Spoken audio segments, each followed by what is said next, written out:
Sarif. I heard about the bombing in Prague. It's all over the news. Did anyone you know get hurt? You know me. Tend to keep to myself. I'm surprised you even know I'm here.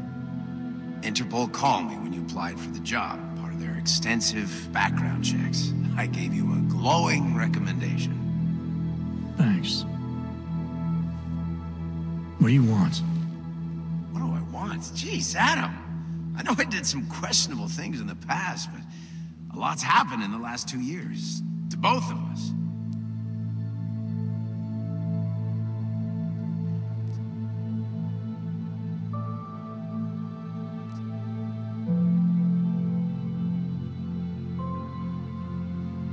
You've obviously landed on your feet, though. Unlike a lot of other people. I've been lucky. I almost died in Panchea waiting for the rescue teams to dig me out. And I lost a lot of time after recovering from my injuries. You went back to Detroit, you saw what happened to Sarif Industries. I got a look at it, briefly. Humanity was afraid of the potential we offered, and they lashed out. Broke into the building, stole what they could, and burned the rest. Those vultures at Tai Young Medical gobbled up what was left. Sometimes a dream has to die so a new one can rise from the ashes.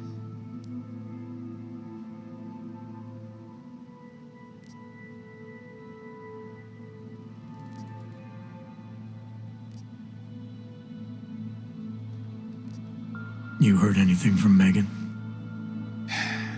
After all we went through, I thought she'd stand by me. Still, you know, she always wanted to be at the cutting edge. She didn't see a future for herself in Detroit, so she went to VersaLife. She moved to Hong Kong? San Francisco. They've got an offshore research facility there named Rokaseca Beach. I'm sure you've seen it in the news. California, huh? I wonder if she's told her mother. You want my advice, son? Write her out of your life, because I'm damn sure she's written us out of hers.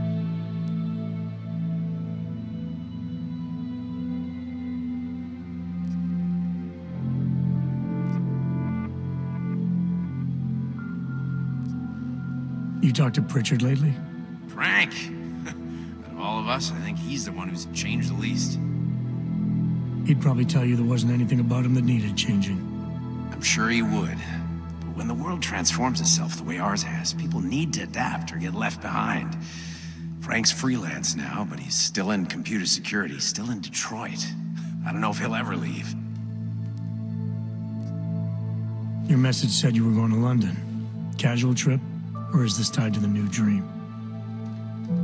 I'm meeting with the Santo Group, Nathaniel Brown and his investors. Santo? They built the Udalek complex, the Og Ghetto, here in Prague. Why are you meeting with them? Brown's got big plans. He wants to focus on real solutions, ideas that look to the future. You've heard of the Safe Harbor Initiative? I've heard of Rabia, the walled city he and his company are building in the desert for Ogs. Rabia is just a part of it. We're talking about self-sustaining, energy-efficient arcologies that can be replicated anywhere on Earth. Cities built by the augmented, for the augmented. Where the dream of self-controlled human evolution lives on. It may not seem like it right now, son, but one day, people will move on from the incident. And when that happens, we'll be ready for it. I'm glad we caught up, Adam. I've always tried to look out for you, you know. That bombing yesterday. You didn't call to talk about the bombing. Just ask. Nothing, really. I just need a signature so I can finish filing the bankruptcy paperwork. You need my signature? Yeah, apparently there was some kind of bureaucratic mix-up caused by you being declared legally dead for a year. The apartment in Detroit was leased in your name even though we paid for it. Fine. Send me the paperwork. Thanks, Adam. I appreciate it, really. Goodbye, Sarif.